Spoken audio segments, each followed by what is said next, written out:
Buen día, hermanos, ¿qué tal? Vamos a continuar el estudio de 1 Corintios, capítulo 13.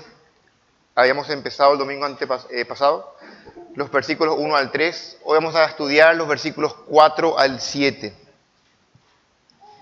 Leemos, versículo 4. El amor es sufrido, es benigno. El amor no tiene envidia. El amor no es jactancioso, no se envanece, no hace nada indebido, no busca lo suyo, no se irrita, no guarda rencor, no se goza de la injusticia, mas se goza de la verdad. Todo lo sufre, todo lo cree, todo lo espera, todo lo soporta. Aquí tenemos casi una lista de 15 características de lo que es el verdadero amor. El amor de Dios es el amor distinto a este mundo. Habíamos estudiado, solamente brevemente para mencionar, que los versículos 1 al 3 plantean la necesidad del amor genuino. Si no tengo amor, aunque hablase lenguas angélicas, nada soy. Aunque entregase mi cuerpo para ser quemado como un mártir, si no tengo amor, no sirve. Y así habíamos visto que nada, ni siquiera los dones que ellos consideraban más importantes, serviría sin amor. Así que tenemos aquí delante, luego que Pablo plantea la urgente, apremiante necesidad del amor, Pablo explica, instruye de una forma versátil, casi como un poema. Este es uno de los versículos que se encuadran más comúnmente.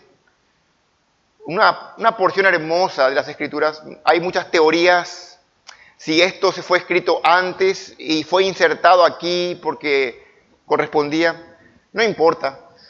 Lo cierto es que 5 de las 15 características de forma inmediata atacan la conducta corintia. Así que es probable que Pablo tenía algo ya escrito, no sabemos, pero evidentemente este texto era pertinente para ellos en aquella época.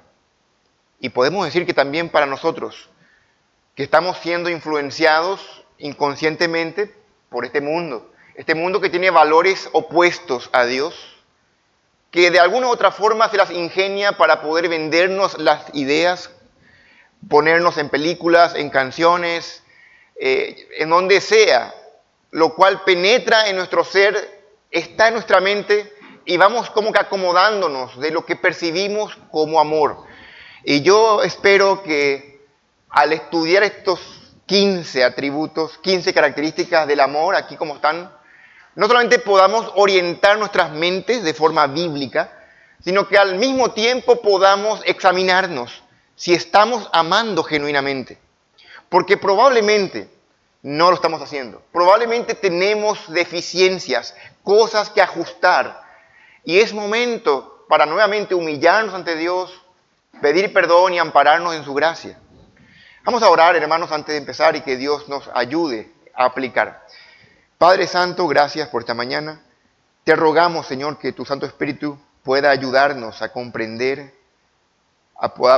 que podamos analizarnos con sinceridad delante de ti y que tu palabra, Señor, pueda calar hondo en nosotros.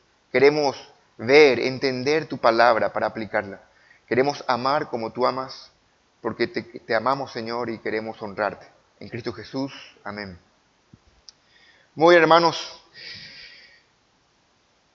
Pablo, para describir lo que el amor es, normalmente cuando queremos describir algo usamos adjetivos, pero Pablo no usa adjetivos, usa verbos, acciones. Y para describir lo que el amor es, Pablo no dice el amor es, sino el amor hace y no hace. Claro, hemos leído de la mañana que no amemos de palabras, sino en hechos y en verdad. Eso dice justamente en 1 Juan 3:18, hijitos míos, no amemos de palabra ni de lengua, sino de hecho y en verdad. Porque el amor verdadero no simplemente siente paciencia, sino que es paciente. No simplemente tiene sentimientos amables. El amor verdadero es amable y actúa amablemente. No solo conoce la verdad, sino que se regocija en la verdad.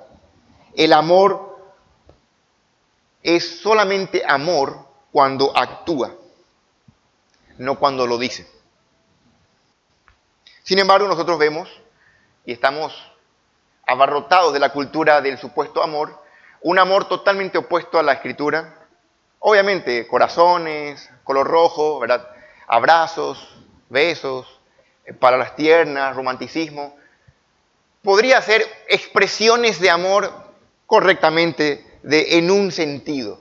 Pero el amor bíblico supera por mucho a ese tipo de amor.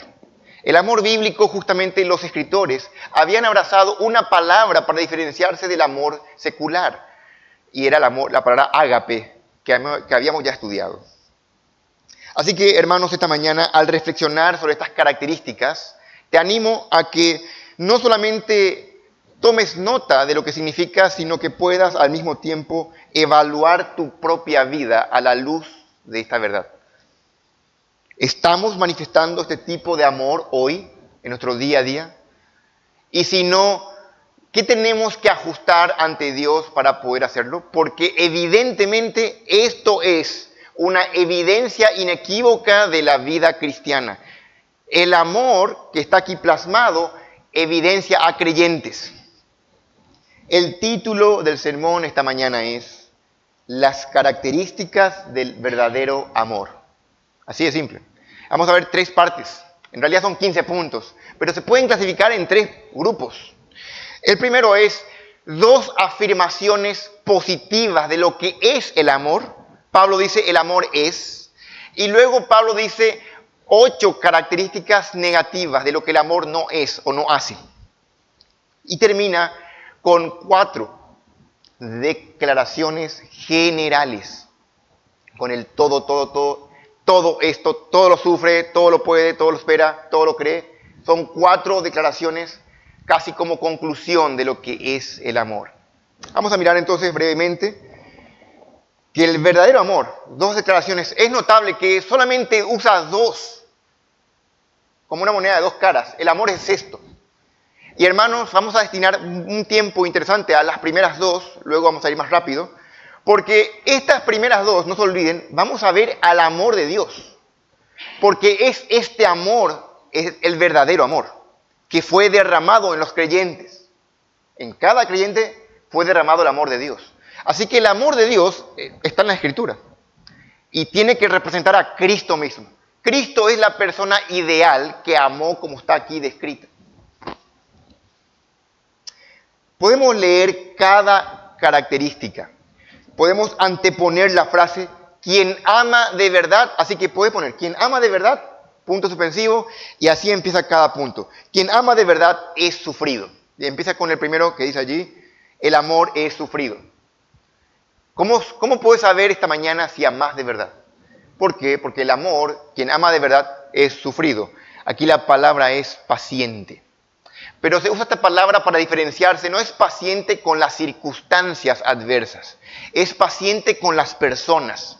Esa es la idea de esta palabra, macrotumeo, saber soportar significa la palabra, y se usa exclusivamente en personas, no circunstancias.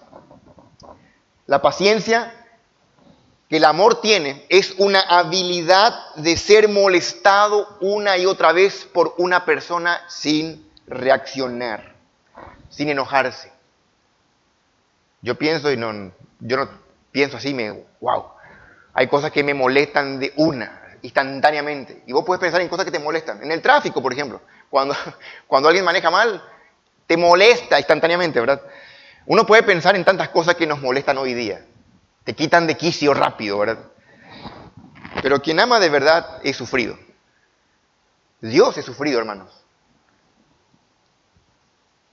Crisóstomo dijo, esta palabra se aplica a la persona que es tratada mal y teniendo la habilidad de vengarse, no lo hace. Tiene el poder de tomar represalias, pero no lo hace. Es sufrido. Porque el amor verdadero no toma represalias. Literalmente es lento para enojarse. Eso no ha conocido. Dios es lento para la ira. Esto es ser sufrido. Ahora, quiero que entiendan que en la antigua Grecia, cuando Pablo escribe esto, en la cultura de aquella época era mal visto ser sufrido. Esto que es un atributo del amor, el ser sufrido o paciente, era muy mal visto. Era como un sinónimo de debilidad. En cambio, el vengarse, el tomar represalias, el no dejar pisotearse, era visto como señal de fortaleza, como una virtud, como una demostración de alta capacidad. Es más, podemos decir que hoy día también nosotros, a esas personas que tienen esa capacidad de hablar, de no callarse, de algún modo muy inconscientemente admiramos. Piensen, cuando uno ve un video de una persona que arremete contra las autoridades por algún tipo de abuso, cada uno se identifica y le quiere escuchar como, estoy de acuerdo con él, y rápidamente uno se identifica. Sin embargo, el amor bíblico, vean y piensen en Dios. Dios es sufrido. Su propia creación levantó el puño contra él y él es sufrido. La tendencia de este mundo caído siempre es tener como héroes a personas que se rebelan contra el statu quo, contra el orden, contra los que nunca se dejan pisar. Aquellos que defienden su bienestar y sus derechos son aquellos que son más valientes, ¿verdad? Son los héroes. Sin embargo, el amor de Dios es totalmente opuesto a lo que este mundo le da validez, le da valor. La preocupación del amor de Dios es el bienestar de otros, no de sí mismo. Y está dispuesto, escuchen hermano, esto suena raro, pero está dispuesto a que se aprovechen de Él, con tal de que no se aprovechen de otros. Este tipo de enseñanza es normal en las Escrituras.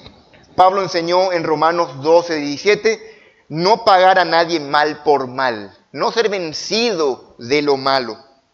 Jesucristo dijo que si te golpean una mejilla, tenemos que devolver la otra, no reaccionar. Pablo dijo en varias oportunidades que la paciencia era una característica de su propio corazón. Esto está en 2 Corintios 6:6, si quieren tomar nota. Esteban, el primer mártir de la iglesia, sus últimas palabras antes de morir, él estaba siendo apedreado y dice, Señor, no les tomes en cuenta este pecado. Cuando uno lee, uno piensa, bueno, uno ve a un creyente genuino. Pero si estamos en lugar de Esteban, en esta época en particular, ¿qué diríamos? Esteban fue sufrido y paciente con los que le mataban. Por supuesto, Dios es el ejemplo supremo de paciencia.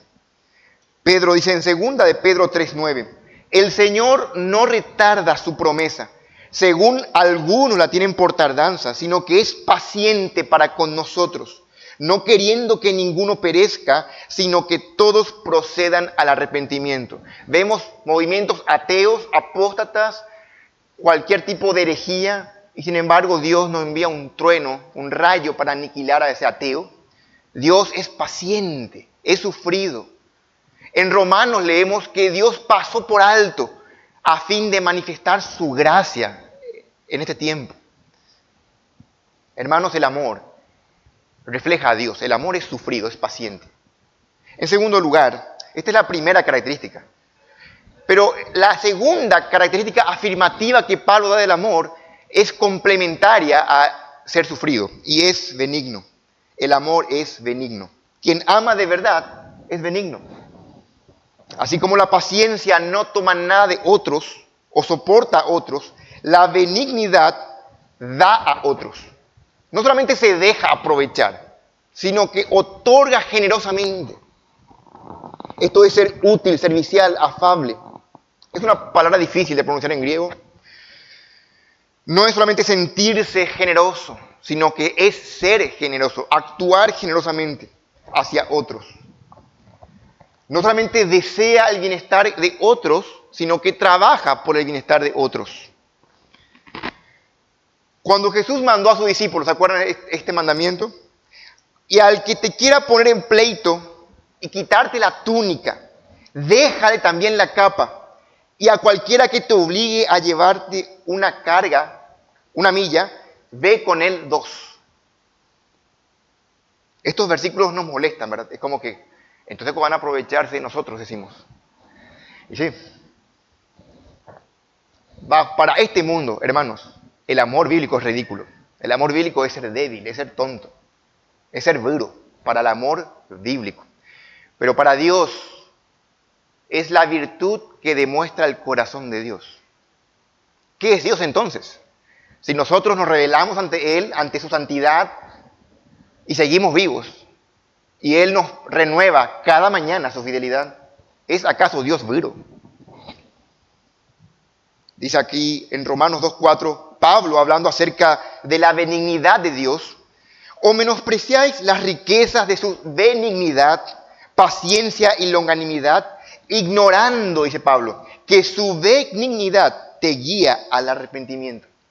El hecho que Dios es benigno es el hecho que ha llevado a que nosotros creamos al Evangelio.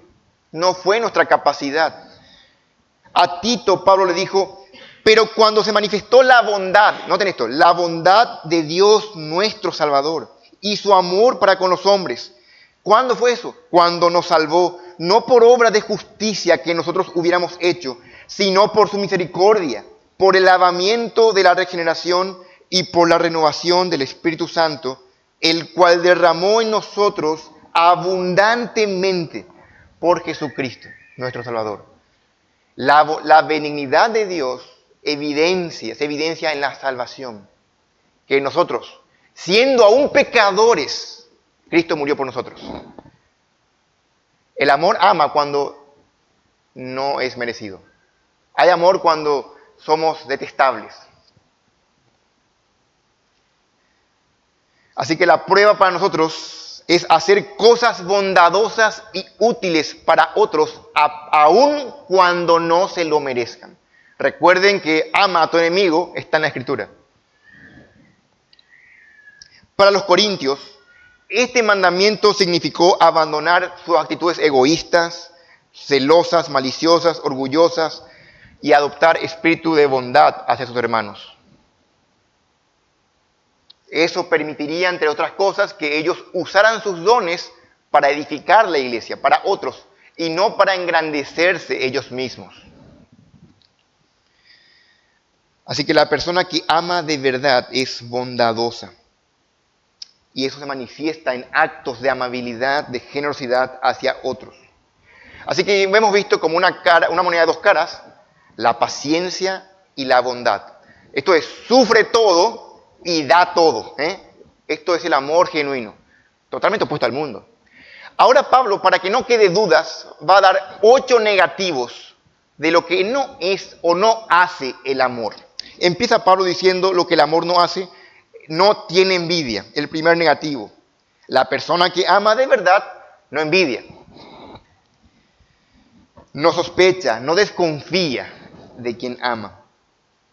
Así que el amor y la envidia son como el agua y el aceite, mutuamente excluyentes, como la luz y la oscuridad. El amor y la envidia son opuestos. Donde hay uno, no hay otro. Si hay amor, no hay celos, no hay envidia. Si hay envidia, no hay amor. La envidia fue llamada por varios escritores seculares como el enemigo del honor. Otros llamaron el dolor de los tontos. Qué notable, ¿verdad? Esa descripción. Jesús llamó a la envidia como ojo malo. Ahí en Mateo 20. La envidia tiene 2 formas. Hay 2 tipos de envidia, hermanos. Una peor que otra. El primer tipo de envidia es desear lo que el otro tiene. Cuando veo que alguien tiene un auto más lindo, yo también quiero ese auto. Ese es un tipo de envidia. Y corroe el corazón del que lo tiene. El otro tipo de envidia es peor, porque no solamente desea lo que el otro tiene, sino que desea que le vaya mal al otro, que pierda el auto, que choque. Esa es la envidia que caracteriza el corazón del hombre. O me gustaría que no tuviera eso.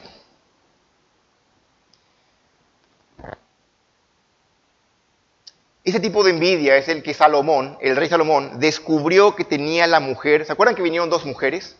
Porque el bebé había muerto. Una madre descuidada durmió sobre el bebé y murió, no pudo respirar. Así que a medianoche se levanta la mujer, hace intercambio de hijos, le pone el bebé muerto a la otra y se queda con el vivo. Así que hay un pleito entre ellas y viene al rey Salomón. Salomón se da cuenta de quién es la madre genuina al detectar una envidia del peor tipo en la mujer que dice, partí la mitad, ¿qué me importa? Ni para ti ni para mí, ¿se acuerdan? Salomón dice, esa no es la madre. Ahí no hay amor. Hermanos, la lucha contra la envidia es una de las batallas más comunes que tiene el ser humano después de la caída.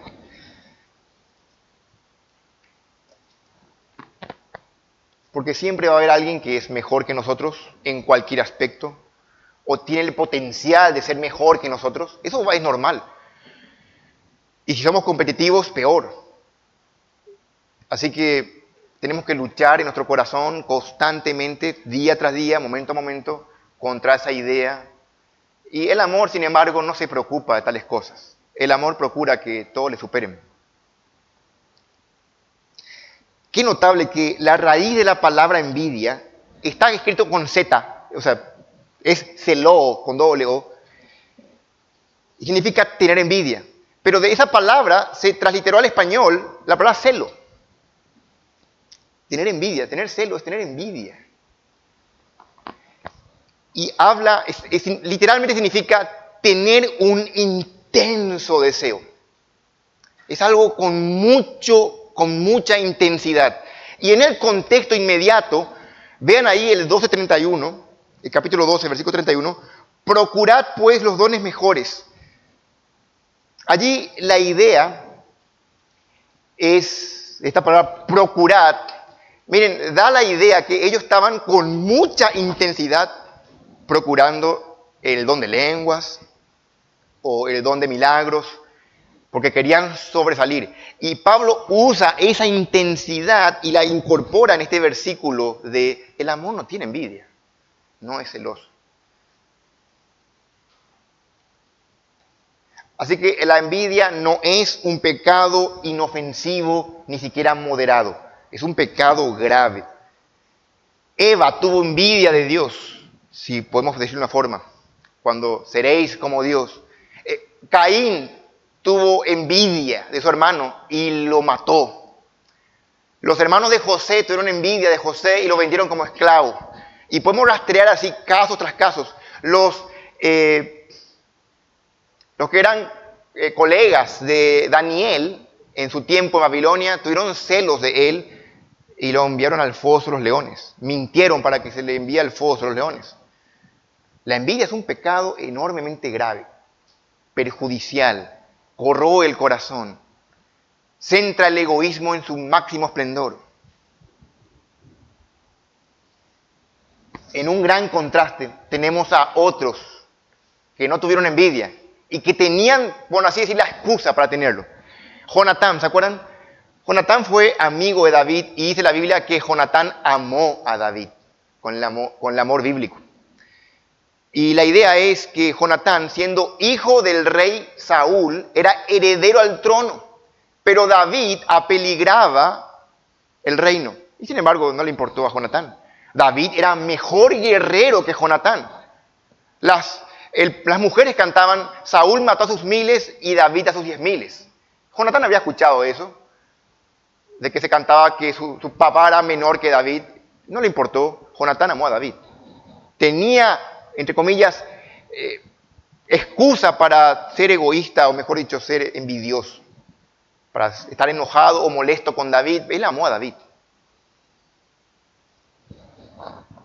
Una persona amorosa nunca expresa celo. Siempre se alegra por el éxito de los demás, aún si ese éxito les favorece a ellos. Y pensamos, qué difícil, ¿verdad? Humanamente. Es el amor divino.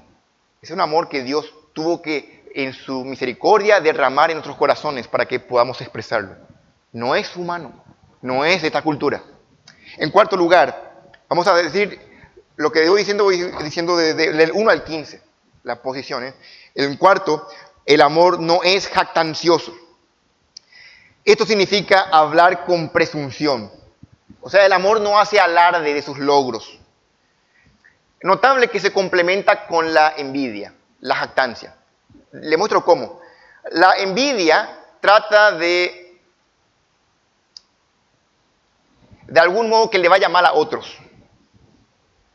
La envidia desea lo que otros tienen. La jactancia hace provocar envidia en otros. Uno presume para que los otros tengan envidia.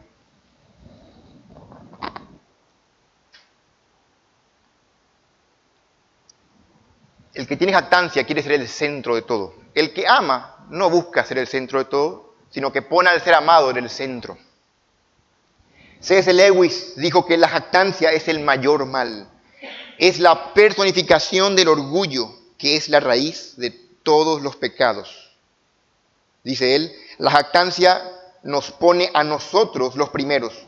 Todos los demás, incluido Dios, debe ser por tanto de menos importancia para nosotros. Fin de la cita.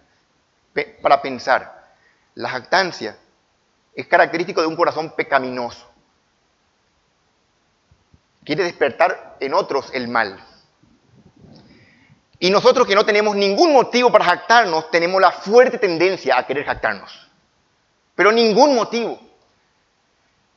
En un claro contraste tenemos el ejemplo del hombre perfecto, del Dios hecho hombre, Cristo. En Filipenses, no Abraham, pero en Filipenses 2, 5 en adelante, 5 al 10, Pablo da una de las porciones más hermosas de la humildad de Cristo. Él, siendo Dios, no estimó el ser igual a Dios como algo a que aferrarse.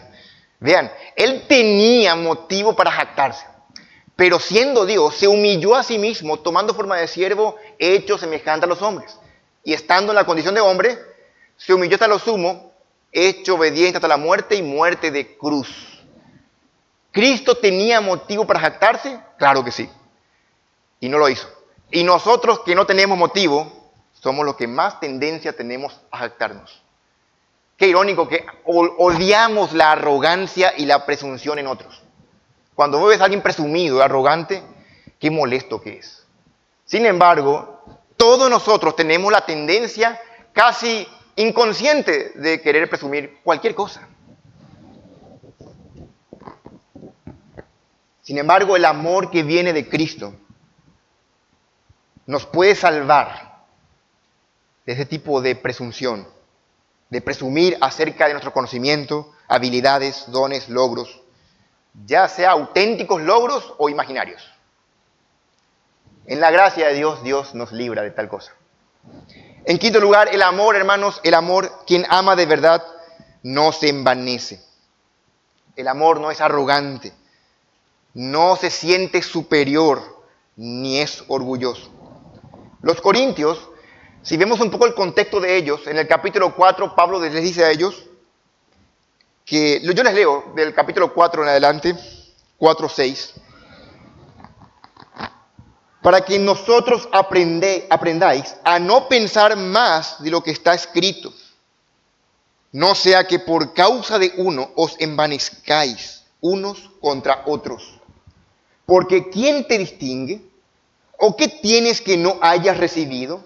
Y si lo recibiste, ¿por qué te glorías como si no lo hubieras recibido? Ya estáis saciados. Así que Pablo continúa hablando sarcásticamente y va a decir, ya estáis ricos, sin nosotros reináis. Y ojalá reinaseis para que nosotros reinásemos también juntamente con vosotros. Y eleva el tono de sarcasmo hasta el sumo.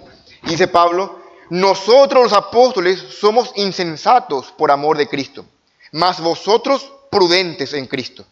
Nosotros débiles, mas vosotros fuertes. Vosotros honorables, mas nosotros despreciados. Concluye Pablo diciendo un poco más adelante, mas algunos están envanecidos, como si yo nunca hubiese de ir a vosotros. El amor no se envanece. Evidentemente Pablo está atacando una conducta de los corintios. Ellos se habían envanecido totalmente. Pensaban más de ellos mismos de lo que debían pensar. Y Pablo enseñándoles que el amor caracteriza a los creyentes, el amor no se envanece. Todo lo bueno que tenían los corintios lo habían recibido por la gracia de Dios y del Señor. No tenían razón alguna para estar envanecidos. No obstante, como un globo, estaban hinchados, engreídos de todos sus dones, conocimientos, doctrina, los maestros famosos que pasaron por su iglesia. Así que el envanecimiento tiene que ver con el engreimiento, con pensamientos vanos. Sin embargo, el amor tiene que ver con un corazón generoso, humilde. En sexto lugar, el amor no hace nada indebido. Aquí la palabra puede ser traducida también nada indecoroso. Esto es que no se comporta de una manera vergonzosa, ni muestra una conducta ruda o descortés. Podemos decir, para ser justos, de que si bien esto no es tan grave como el ser envidioso, sigue siendo una mancha en el verdadero amor. Porque este tipo de actitudes, el ser descortés o desconsiderado, brota de la ausencia del amor. Significa que no se preocupa lo suficiente por los que están alrededor de uno. Otra versión dice que no se interesa por sus sentimientos, es insensible, es poco amable, es una persona descuidada. ¿Conoces a alguien así? Se puede decir que es una persona descuidada. Ser descuidado con el ser amado es tener ausencia del amor bíblico. Los cristianos corintios eran un modelo perfecto de la conducta inadecuada. Eran descuidados, no pensaban en otros, actuaban de forma vergonzosa. Pablo describe este evento en la reunión de los ágapes, en la cena del Señor, capítulo 11, ¿se acuerdan?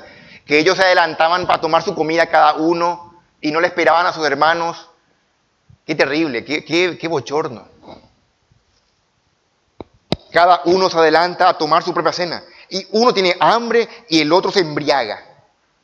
El amor se comporta con buenos modales, no con malos modales. Los malos modales, la brutalidad, la rudeza, la falta de amabilidad están aquí incorporados en que el amor no hace nada indebido. El amor, en cambio, está lleno de gentileza. En varias partes de las Escrituras vemos, vuestra gentileza sea conocida por todos. El amor es gentil, no rudo. Pablo dice que tenemos que hablar la verdad, pero en amor.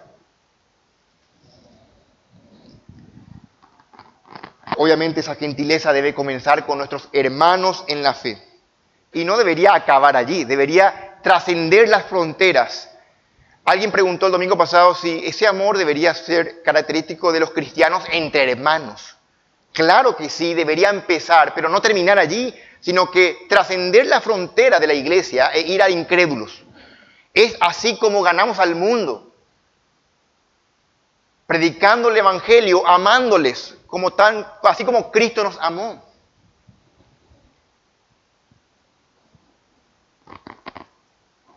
Esa forma de ser amable, gentil, considerada, va a ser atractivo para el ojo del mundo incrédulo. Hoy leímos un pasaje. Mirad cuál amor nos ha dado el Padre para que seamos llamados hijos de Dios, ¿verdad? Ese amor tiene que ser como un cartel enorme que hable el Evangelio. Nuestra vida debería ser sencillamente siendo nosotros mismos en obediencia a Cristo. Si obedecemos lo que está en las Escrituras, vamos a amar de forma gentil, cortés, en verdad, considerada. El comportamiento grosero de los cristianos aleja al mundo del Evangelio. En séptimo lugar, el amor no busca lo suyo. Esto quiere decir que no va por la vida buscando beneficios personales ni pretende salirse con la suya. Alguien dijo, esto probablemente es la clave de todo para entender el amor. La raíz del mal de la naturaleza humana está en la tendencia de querer hacer su propia voluntad, hacer lo que uno quiere. El Evangelio, hermanos, cuando viniste a Cristo, quizás no te acordás, pero cuando viniste a Cristo, tomaste el llamado de negarte a vos mismo. El Evangelio es niéguese a sí mismo, tome su cruz y sígame. El Evangelio es negarte a vos para hacer la voluntad de otros, no tu voluntad, la voluntad de Dios. Y eso es de vuelta una evidencia de la vida del creyente, el no buscar lo suyo propio. Adán y Eva rechazaron la voluntad de Dios para hacer su propia voluntad.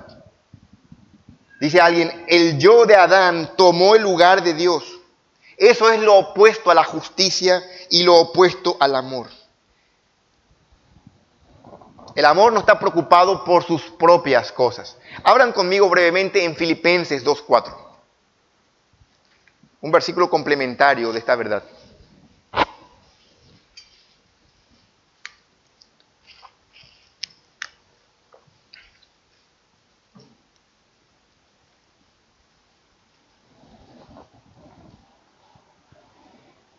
Dice Pablo en Filipenses 2:4, no mirando cada uno por lo suyo propio, sino cada cual también por el de los otros. Qué notable este versículo, es muy conocido, pero complementa esta verdad. El amor. Los corintios eran el ejemplo de todo lo que no tenían que hacer. Ellos eran en extremo egoístas.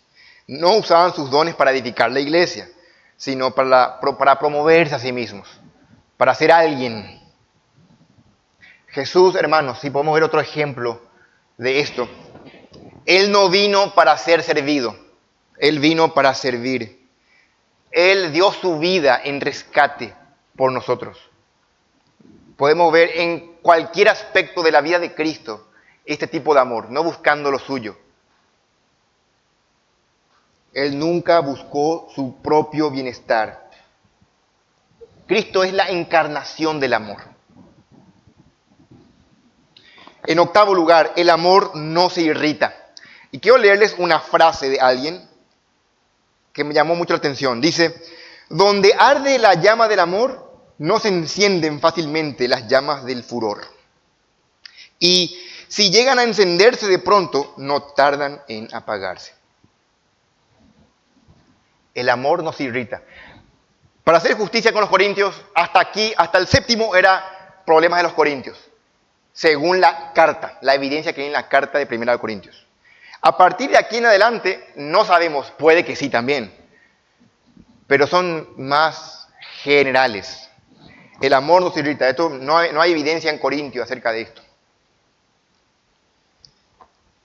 Pero el amor nos protege en contra de los arranques de la irritación, de los enojos, de los disgustos provocados por las cosas que nos dicen o que nos hacen. O sea, el amor no se deja provocar.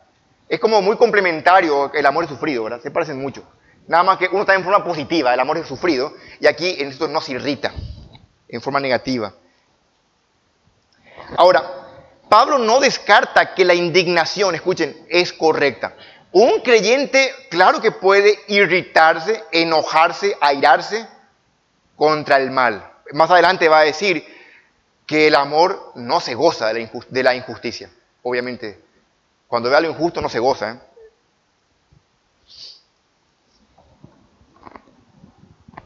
Pero alguien que ama no se deja provocar con facilidad. ¿Qué tan fácil reaccionas? Si vos podés evaluarte, hermano, esta semana, los problemas, las explosiones que tuviste, porque todos somos humanos y tenemos, vos podés pensar en vos, no debes pensar en otro. Y te puedes dar cuenta, ese problema de explotar, esa irritación, es una gran evidencia de que no amamos como Dios. Necesitamos que el Espíritu de Dios nos controle. Donde existe el amor verdadero, no es fácil que haya enfado, porque el amor no da lugar a la impaciencia. Ahora, vamos a mirar de vuelta al ejemplo perfecto, a Cristo. ¿Recordás algún episodio cuando Cristo se enfadó y actuó enojado? Hay un episodio cuando Cristo se va y echa a patadas, todo ahí, ¿se acuerdan? Y uno puede ver, espera, esto es amor, el amor encarnado, totalmente. Sin duda alguna. Es el amor perfecto, encarnado. Sin embargo, vemos a Cristo enojado y actuando en defensa del honor y la verdad, de la santidad de Dios, limpiando el templo. No hay pecado allí.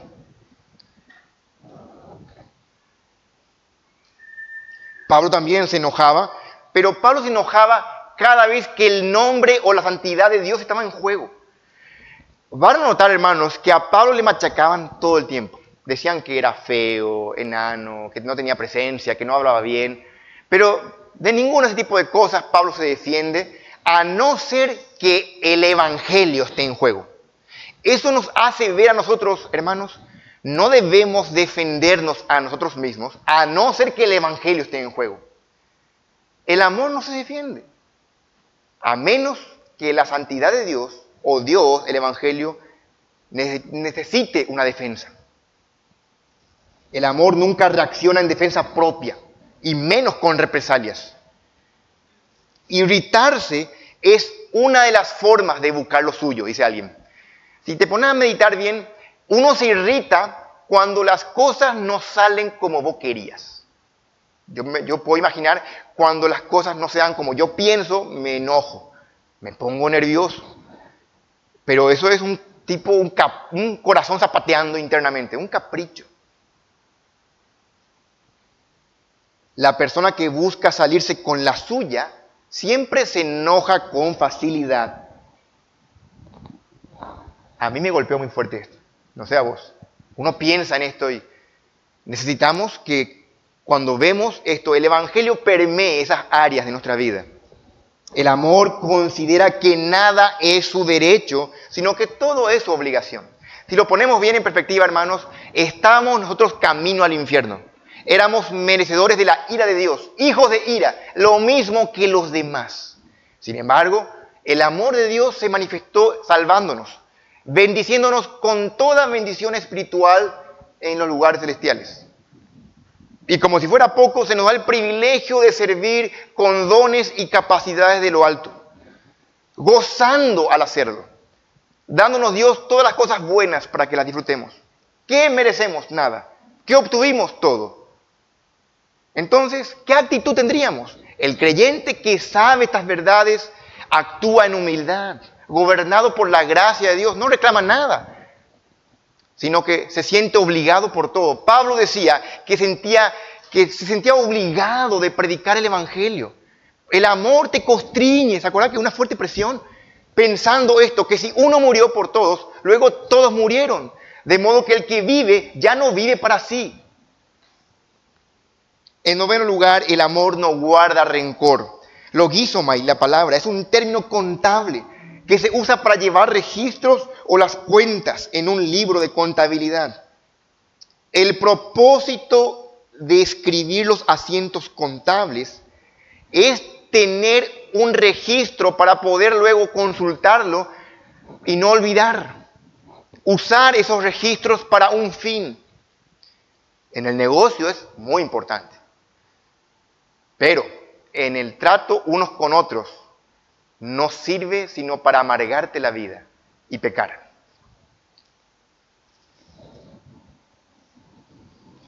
En la práctica personal no sirve. En los negocios sí, pero en la práctica personal te daña el corazón. Esto tiene que ver con el perdón de Dios. Dios, de vuelta, el amor que Dios tiene, no toma registros de nuestros pecados. ¿Y qué hizo Dios con nuestros pecados? Dice el Nuevo Testamento: bienaventurado el varón a quien el Señor no inculpa de pecado. Otro versículo dice: Dios estaba en Cristo reconciliando consigo al mundo, no tomándoles en cuenta, la misma palabra, no tomándoles en cuenta el registro del pecado, de nuestros pecados, no tomando en cuenta nuestros pecados. Entonces, se nos acreditó a nosotros todas las acciones de Cristo, el hombre perfecto, sin pecado, a nuestra cuenta en el momento de la fe. Nuestros pecados fueron cargados en Él, en la cruz. ¿Qué aparece en los cielos? Cuando aparece mi nombre ahí, Ángel Daniel Sosa, en los cielos aparece justificado por la sangre de Cristo. Ya Cristo pagó mi mal, mis pecados. Así que si yo sé eso, el amor no guarda rencor, el amor perdona. El amor bíblico, porque es el amor de Dios, y Dios es un Dios perdonador. En ti hay perdón, dice el Salmo. Alguien ha dicho, el amor no solamente perdona y olvida, sino que más bien recuerda y todavía perdona. Claro, no es tonto, pero el amor perdona, aun cuando recuerda los males. El resentimiento es llevar un registro de las faltas de otros, de los errores de otros, para poder leer y releer una y otra vez. Eso despierta rabia, odio, lo opuesto al amor.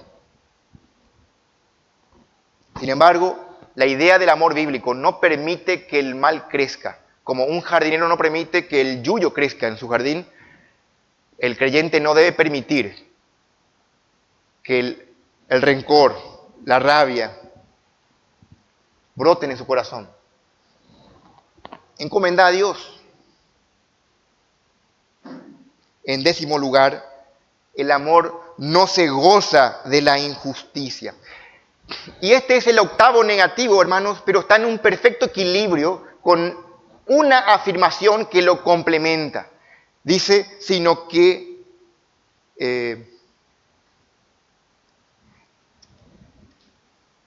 no se goza de la injusticia, más se goza de la verdad. Noten allí, el paralelo es muy útil porque Pablo no dice, no se goza de la injusticia, más se goza de la justicia. Sino que Pablo usa como el antónimo de injusticia, verdad. Uno pensaría, bueno, antónimo de injusticia, justicia. Injusticia, justicia. Pero es injusticia y verdad. Así que está ahí como complementado y podemos quitarle un provecho, entender esto. Primero, pensemos, no se goza de la injusticia. El amor, hermanos, nunca encuentra satisfacción del pecado. Y atendé bien porque esto quiero enfatizar. Nosotros encontramos satisfacción en cualquier tipo de trivialidad. En algún chiste malo, en alguna película. Podemos pensar en cualquier cosa que encontramos diversión. Tristemente, con mucha facilidad, nuestra tendencia es encontrar diversión, atractivo en el pecado. Pero el amor no hace eso. El amor no se goza en la injusticia. Porque eso puede, de algún modo, justificar el mal. O llamarle como menos malo. Acostumbrar al mal. Este mundo, nuevamente, si ponemos el paralelo de lo que dice la Escritura y lo que es la cosmovisión bíblica, versus lo que este mundo piensa y promueve, vemos que para el mundo todo lo pecaminoso es divertido y una causa del gozo. Por ejemplo, basta con ver qué le gusta a la gente. Noticias amarillistas. Y ves noticias feas, tristes, injustas, y la gente le encanta. La calumnia, la inmoralidad, crimen, violencia. El mundo se regocija en este tipo de cosas. El amor no. El verdadero amor siempre hace un énfasis en lo positivo, no en lo negativo de otra persona. Muchos se deleitan en señalar el crimen en otros.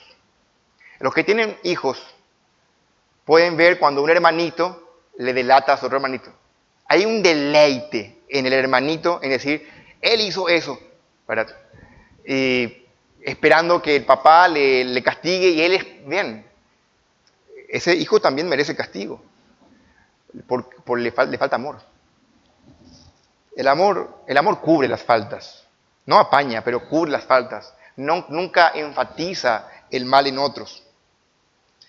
¿Qué hace un creyente cuando ve a un hermano cometer pecado? Bueno, un hermano que no tiene amor bíblico va y delata a ese hermano. Mira, y trata de que todo el mundo se entere del pecado de este hermano. Un creyente que tiene amor bíblico, que ha madurado en su corazón esta verdad, trata de restaurar al hermano. En Gálatas 6 encontramos esta verdad. Voy a poner otro ejemplo de un pecado muy común. Hermano, ¿qué es el chisme? El chisme es un pecado y algunos tratan de acomodar, bueno, dependiendo, si es mentira es chisme, si es verdad no es chisme, dicen algunos. Chisme es chisme. Chisme es divulgar el mal, no importa que sea cierto o que sea mentira. Si vos te pones a hablar mal de otros, escuchá bien, porque rara vez alguien se pone a hablar bien de otro. Lo que la gente se reúne para, ¿sabías qué? Y comienzan a contarse, especialmente las mujeres. Todos somos culpables de chisme, ¿verdad? De alguna otra forma, ya sea el que lo cuenta y el que escucha, el que presta oído. Este pecado, dice alguien, que con mucha frecuencia los cristianos toman con tanta ligereza, es tan perverso porque revela de forma tan indiferente las debilidades y pecados de otros y por tanto los daña más que lo que lo ayuda. La esencia del chisme es regocijarse en el mal. ¿Sabías que el ser chismoso captura tu curiosidad, te genera agua en la boca? ¿Verdad? Es increíble. El amor no se goza de la injusticia.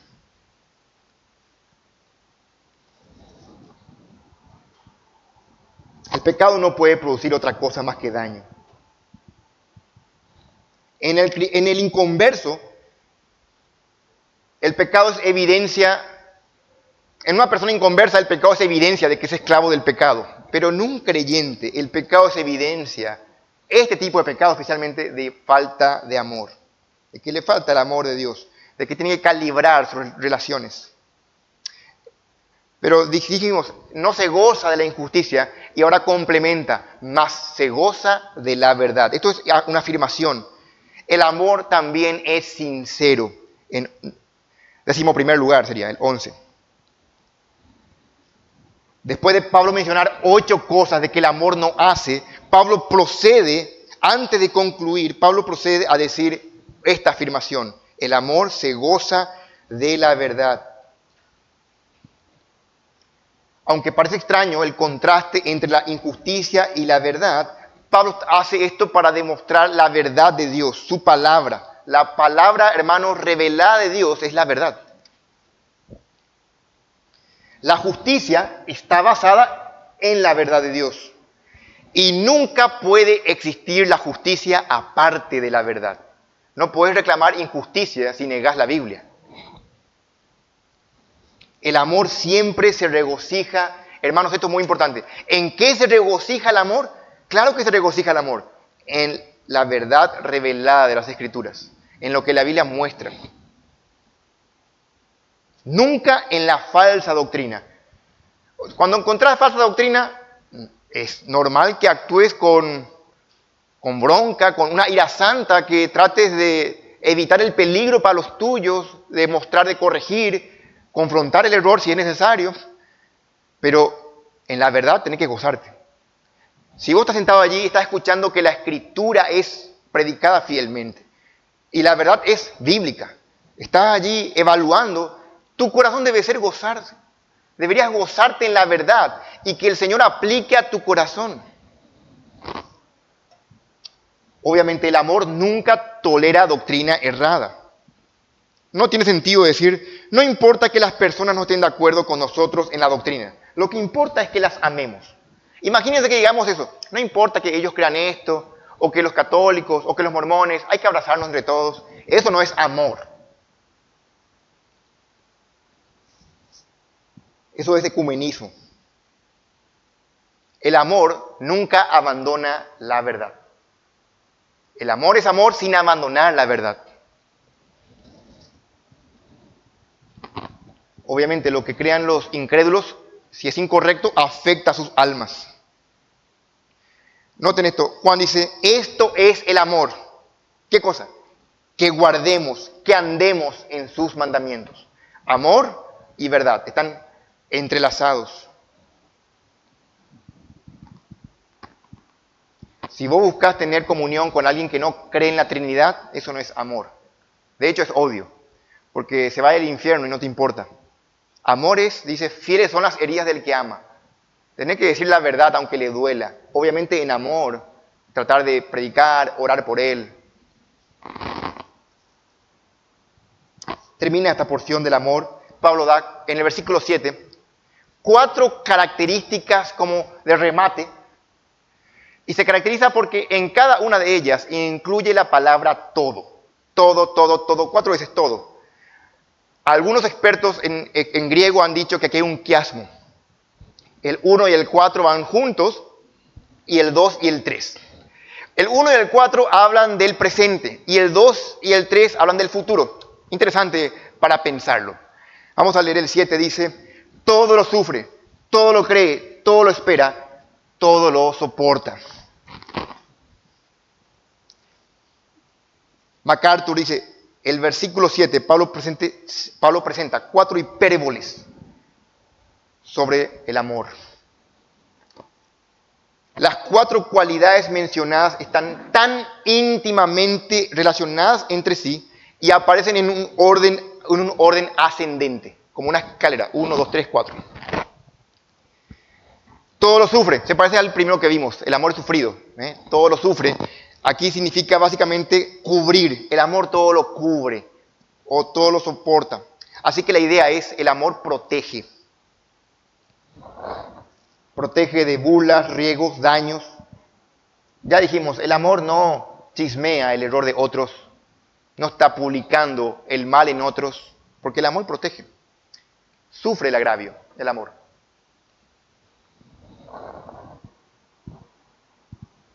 ¿Qué incluye todo? Bueno, todo.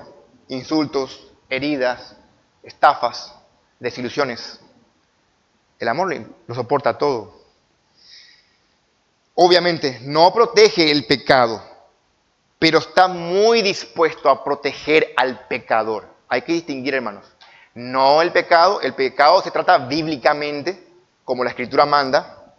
Hay que erradicar el pecado, pero restaurar al pecador. Y el amor lo que hace es se interesa en el pecador, buscando los medios bíblicos para restaurarlo.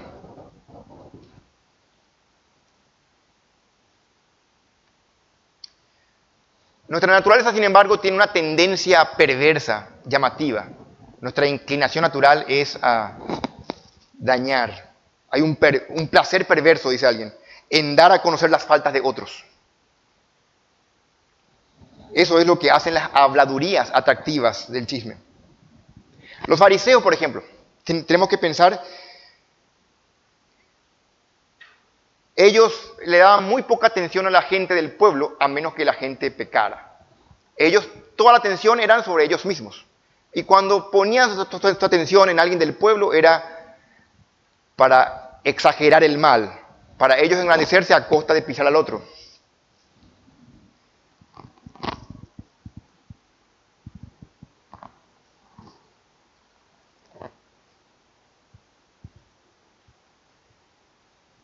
Dice Proverbios, el odio despierta rencillas, pero el amor cubrirá todas las faltas. Podemos medir nuestro amor por lo que sentimos, ¿sí? Cómo tratamos el pecado de otros.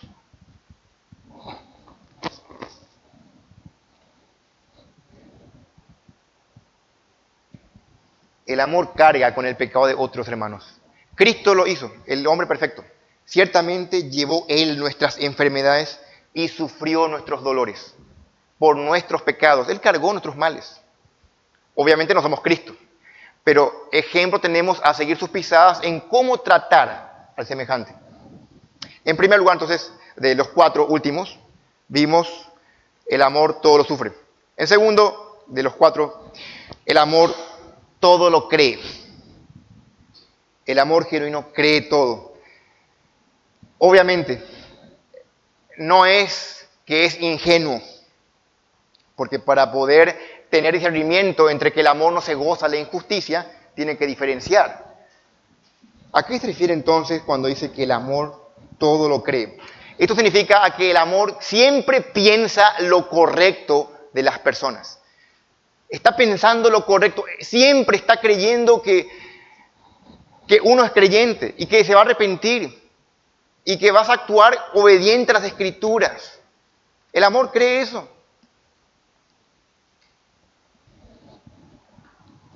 Me llama la atención, les quiero citar el comentario de John MacArthur de cómo son en su iglesia. Y él, explicando esta porción, él cita esto, me gustó bastante. Dice él, creemos que cada persona vive en comunión con Dios. Cuando alguien falla, como a todos nos sucede, entonces nuestro deseo es ayudar a cubrir el mal y ayudar a corregirlo. Aquí en Grace Community Church, dice MacArthur, cada vez que hay alguna duda, dice él, preferimos equivocarnos en lo que favorece más a la persona que en pensar mal. Fin de la cita.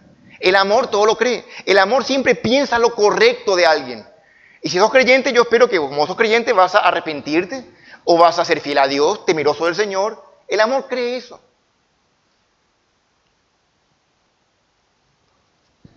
Veamos un ejemplo equivocado. Los amigos de Job. Los amigos de Job pensaron mal. Vos tenés este sufrimiento porque seguro hay pecado en tu vida. Y se equivocaron. Pensaron mal porque no amaban. El amor siempre cree lo mejor.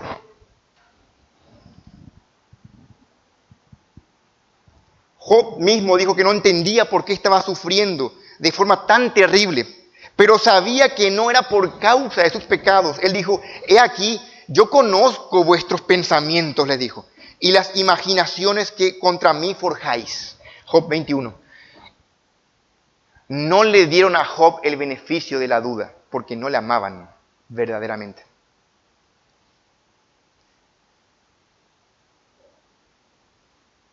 La falta de amor también se ve en los escribas y fariseos, que pensaban lo peor de Jesús y no pudieron ver que tenían al Mesías. Aún los milagros cuando Jesús lo hacía, este lo hace por Belcebú. Pensaban siempre lo peor, no amaban a Dios.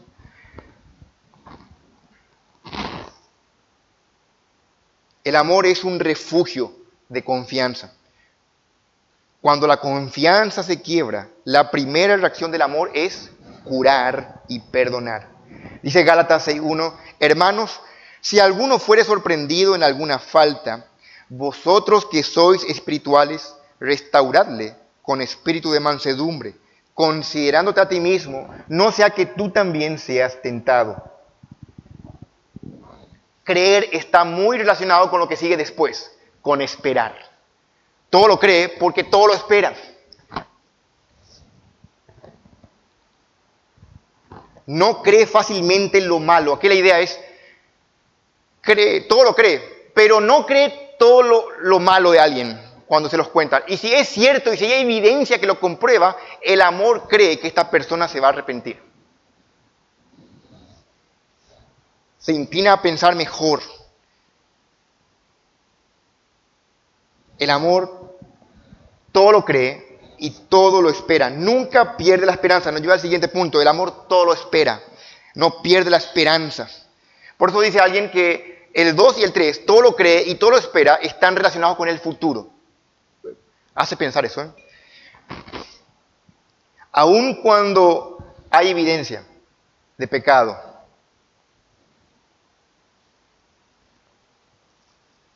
aun cuando la fe y la bondad que tengas por un ser amado se haga pedazos, el amor todavía va a seguir esperando. Cuando se acaba la fe, uno se aferra a la esperanza. El fracaso humano nunca es definitivo si la gracia de Dios está operando. Dios no tomó el fracaso de Israel como definitivo. Nunca, siempre vemos a Dios trabajando, operando. Una y otra vez, una y otra vez. Y en nosotros, Dios nunca fuimos un caso perdido para Dios.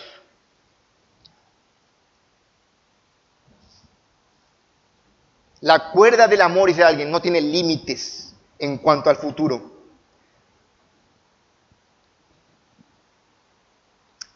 Leon Morris dice, y mientras tanto, aún en el caso de que las esperanzas parezcan fallidas, el amor nunca se rinde, porque el amor todo lo soporta. Último punto es, el amor todo lo soporta, lo resiste todo. Upomoneo es soportar. Era un término militar que se usaba para referirse a un ejército que defendía su posición a toda costa. Defender o morir. pero no te moves de allí, no das un paso atrás. Allí te quedas a defender. Esa es la palabra. Es resistir firmemente. El amor se describe así. El amor se aferra fuertemente a lo que ama. Se mantiene firme, aún ante la oposición abrumadora. Rehúsa huir y dejarlo todo. Porque nunca deja de creer, nunca deja de esperar. El amor nunca deja de resistir. Siempre soporta. El amor, por eso va a decir más adelante, nunca deja de ser. Esteban soportó la burla, el rechazo, las piedras que venían, imagínense, todo tipo de cosas, porque amaba. Dijo él antes de morir, ahí cuando estaba acostado y recibiendo pedrazos, Señor, no les tomes en cuenta este pecado. Igual que su Señor, Cristo en la cruz dice lo mismo.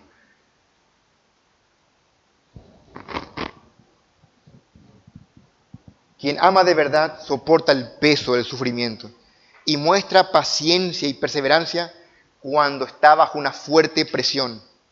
El amor sufre lo que de otra manera es inaguantable. Cree lo que en otros es increíble. Espera en aquello que de otra manera se carece de esperanza. Y soporta lo que algo menos que el amor lo abandonaría.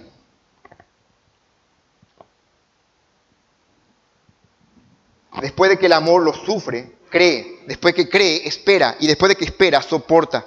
Y no hay un después de soportar. Porque soportar es el clímax máximo del amor. No hay un después. ¿Qué hay después de soportar? Ya nada. Ahí es. El amor sigue y sigue y sigue. Así es Dios. Todo esto vemos en Dios, en el Evangelio. Este es el amor de Dios que fue derramado en tu corazón, en mi corazón, al momento de creer. Y este es el amor que se demanda que tengamos. Se le demanda a los corintios. En conclusión, hermanos, nada de lo que aquí Pablo dice tiene sentido si olvidamos que no se trata de cualquier amor, sino del amor que viene del cielo, del amor de Dios, del ágape. No es una definición sencillamente filosófica, lindas palabras para encuadrar, son acciones concretas que describen el Evangelio, el amor de Dios y de cada creyente. Pensé cómo terminar esta porción y me pareció que es muy útil un contraste. Así que te pido que abras por última vez tu Biblia esta mañana en Segunda de Timoteo. Quiero mostrarte cómo es el mundo incrédulo. Segunda de Timoteo 3.